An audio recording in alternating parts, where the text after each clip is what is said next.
जो श्री राधा किशोरी की उपासना करता है, कौन बाधा उसे परास्त कर सकती है? राधा राधा राधा, अगाध प्रेम रस प्रदान करने वाली, अगाध संपत्ति प्रदान करने वाली श्री लाडली जी का नाम राधा। जो राधा राधा आराधना करता है तो कोई भी बाधा, कोई भी अपराध उसे छू नहीं सकता, कोई भी अपराध छू नहीं सकता।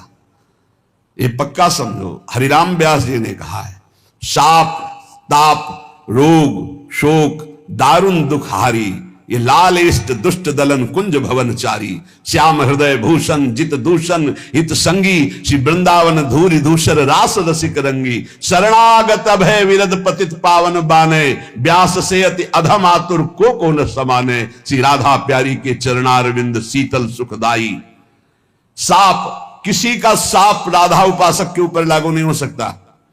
जाओ मैं तुम्हें ऐसा साप देता हूं, वो लौट जाएगा, उसी के पास चला जाएगा। पक्का विश्वास कीजिए, कोई भी दैहिक दैविक भौतिक ताप स्पर्श नहीं कर सकता, और कोई चूक हो जाए तो उस पर पाप लागू नहीं होगा। साप ताप रोग, कोई भयानक प्रारब्ध आवे उसे रोग परास्त नहीं कर सकता, इसलिए कोई बाधा नहीं। जहां राधा वहां कौन सी बाधा? विश्वास कीजिए, जहां किशोरी जी के चरणारविंद का उपासना का भाव, वहां कोई बाधा परास्त नहीं करती। जिस घर में राधा नाम कीर्तन होगा उस घर में कभी शनि शुक्र राहु केतु इनका कोई प्रभाव नहीं होगा, कोई भूत प्रेत का प्रवेश नहीं होगा। आप चाहे 15 मिनट ही सही पर नाम कीर्तन अपने घर में जरूर करें। 2-4 घर के जो सदस्य हैं बैठ जाएं, कोई साथ ना दे तो अकेले मजीरा उठाओ, अकेले ताली बजाते हुए राधा राधा राधा, फिर देखो आपके घर में कैसे आश्चर्य में परिवर्तन होता है, कैसा आनंद, कैसा बात। हम ये नहीं कह रहे कि तुम तुरंत ही करोड़पति बन जाओगे, लेकिन जो करोड़पति को भी नहीं है वो शांति तुमको मिलने लगेगी, तुम चिंता शोक रहित होने लगोगे, तुम्हारा हृदय एक आनंद से भर जाएगा, तुम्हें लगेगा अभी तक नारकी जीवन जीता रहा, अब अमृत में जीवन जी रहा हूं। जब राधा नाम सुधा रसम का कीर्तन करोगे, बड़ी महिमा की बात करें। तनु चापराधान न रक्ष, तू चिंता मत कर।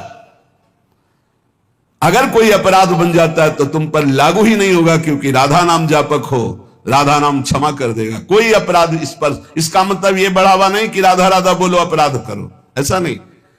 बात यह है कि अगर हमसे कोई चूक हो जाती है तो हमारी स्वामिनी जी का नाम इतना महान है कि वो चूक हमारे ऊपर अपना असर नहीं डाल सकती। हम चूक ना हो ऐसी चेष्टा करें, पर अगर हो जाती है तो कह रहे कि बाधाम सर्वाम स्मर न ही तनुम चापराधान न रक्ष। कोई भी बाधा तुम्हारे स्मरण में नहीं पहुंच सकती, कोई भी बाधा तुम्हारे जीवन में नहीं आ सकती यदि नाम जब। बाधाएं आएंगी पर वो सब मंगलमय हो जाएंगी। कोई भी अपराध तुम पर लागू नहीं होगा, क्योंकि तुम राधा नाम जापक हो। किशोरी जी का ऐसा प्रताप है।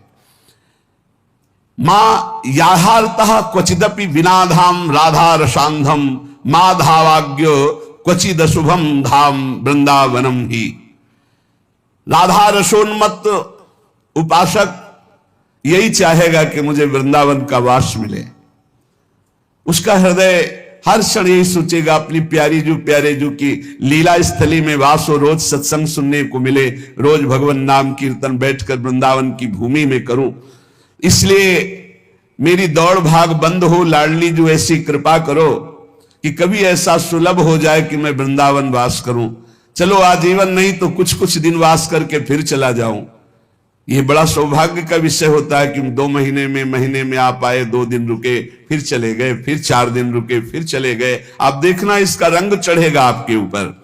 श्रीधाम वृंदावन का आश्रय, श्रीधाम वृंदावन का वास, वृंदावन के रसिकों का संग, राधा नाम का जप और प्रिया प्रीतम की उपासना, इससे बढ़कर त्रिभुवन में कुछ नहीं है। पर ये उपासना तभी रंग लाती है जब रसिकों का संग मिल जाए। बिना रसिकों के संग के ये रंग ही नहीं चढ़ता, ये समझ में ही नहीं आता है। बहुत ज्ञान विज्ञान की बातें बघारते रहते हैं, पर आशाएं अंदर से नहीं जाती, भोग इच्छा अंदर से नहीं जाती। इसीलिए न तत्वबोध होता है, न भगवत प्रेम होता है। श्री भगवत ऋषिक जी महाराज कह रहे हैं, उपासक प्रायः माया के आकर्षण में दौड़ने लगता है। इच्छा तो है भगवान की प्राप्ति हो जाए, झंझट खत्म हो, लेकिन वासना इतनी प्रबल है कि वो उपासना में रत न रह करके वो भोगों की तरफ ले जाती है। कह रहे हैं कि माया को सब जग भजे, माधव भजे न कोय, और जो कदापि माधव भजे तो माया चेरी होए, माया चेरी होए रहे चरणन लपटानी, ज्यो मलयज के संग सहज सौरभ सुखदानी।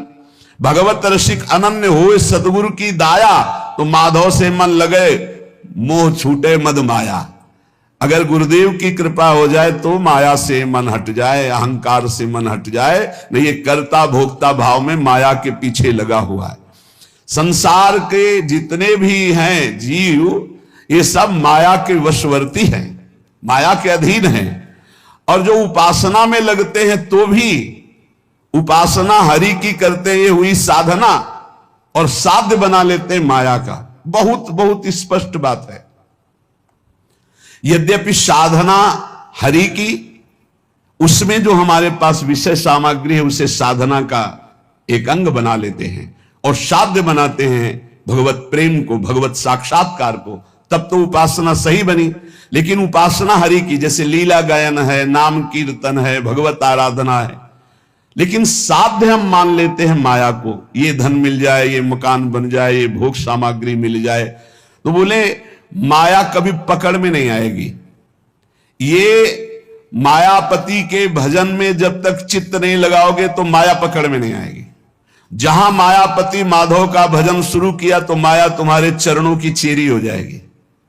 चरणों की चेरी, जो इच्छा करोगे तत्काल उसकी पूर्ति हो जाएगी, तत्काल। ये देखा, मां की तरह माया ये पोषण करने लगती है ऐसे भक्त का जो केवल भगवत आराधना में रहता है।